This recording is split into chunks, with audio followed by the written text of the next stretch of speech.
Assalamualaikum warahmatullahi wabarakatuh dan selamat sejahtera. Okey, hari ini kita akan belajar tentang kata perintah. Okey, kata perintah.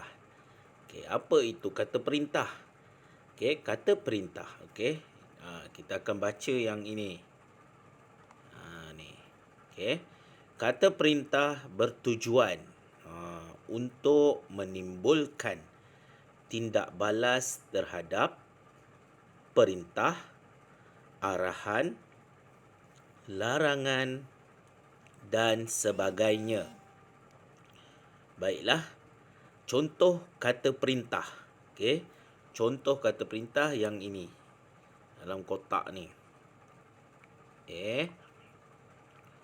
Ini adalah contoh kata perintah. Harap, jangan, jemput, tolong, sila. Itu kata perintah.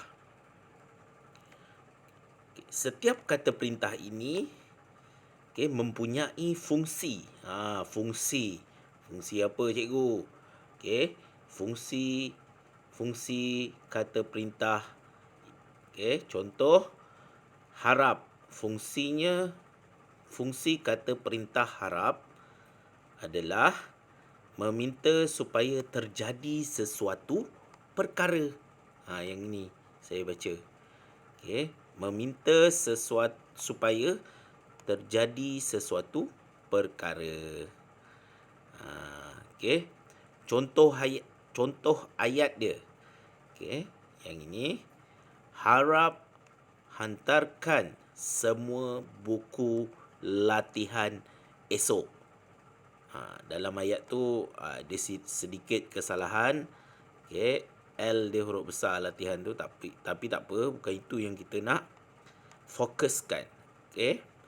Yang kita nak fokuskan adalah penggunaan kata perintah harap. Dalam ayat tu maksud cikgu. Cikgu lah biasa. Berharap supaya awak dapat menghantar buku latihan. Ini contoh. Baiklah, yang kedua, kata perintah jangan. Biasa kita dengar kata perintah ni jangan. Jangan pecahkan pinggan itu. Bawa berhati-hati. Tu. Contoh kata perintah yang digunakan oleh ibu atau ayah awak di rumah. Jangan berlari-lari di dalam rumah. Contoh kata perintah yang biasa kita gunakan. Dalam banyak-banyak kata perintah ni, biasa jangan dan tolong ni biasa kita gunakan. Kita lihat jangan. Fungsi perkataan kata perintah jangan ni, melarang seseorang daripada melakukan sesuatu. Jangan digunakan untuk melarang. Jangan buat, jangan itu, jangan ini. Itu biasa kita dengar ataupun biasa kita guna. Kalau di sekolah, janganlah kacau saya. Saya nak buat kerja sekolah. Biasa awak cakap macam tu dekat kawan yang suka kacau awak. Jangan bising. Penolong ketua kelas biasa gunakan. Contoh ayat yang diberi, jangan petik bunga itu. Ni contoh dia. Jangan petik bunga itu. Maksud dia, contohlah yang cakap ni ialah ibu awak. Jangan petik bunga itu. Dia marah.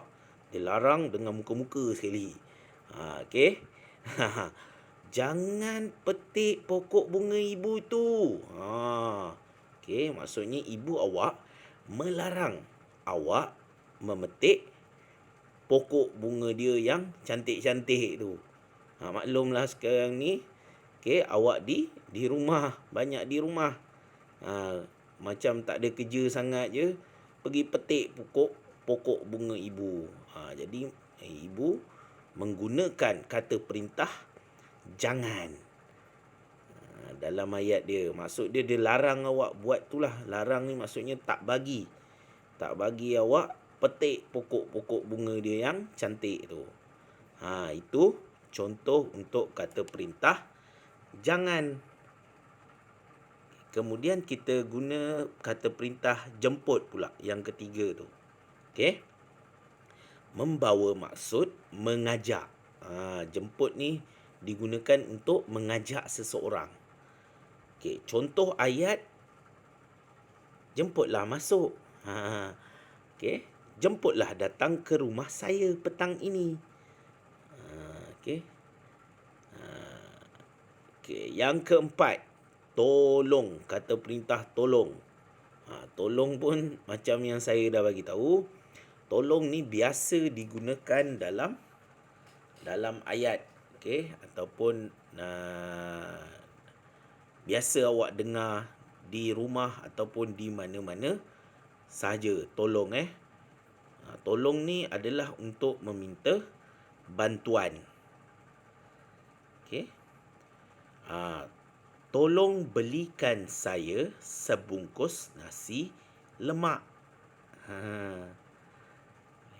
Itu contoh ayat dia, tolong. Tolong diam. Okey. Minta bantuan. Tolong apa lagi? Tolong ikatkan tali kasut saya. Contoh, awak pakai kasut bertali. Awak tak pandai nak ikat.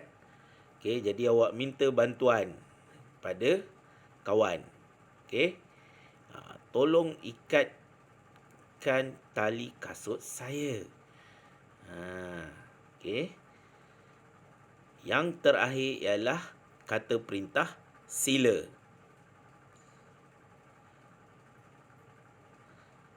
Sila digunakan untuk meminta dengan hormat supaya melakukan sesuatu. Okey.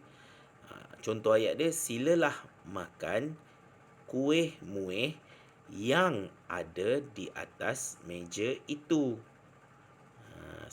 Okey, contoh kalau di sekolah. Okey. Sila hantar buku awak pada saya sekarang.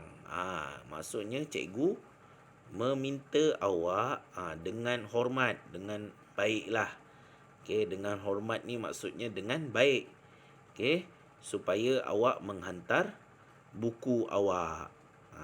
Okey, itu saja. Sekian, terima kasih.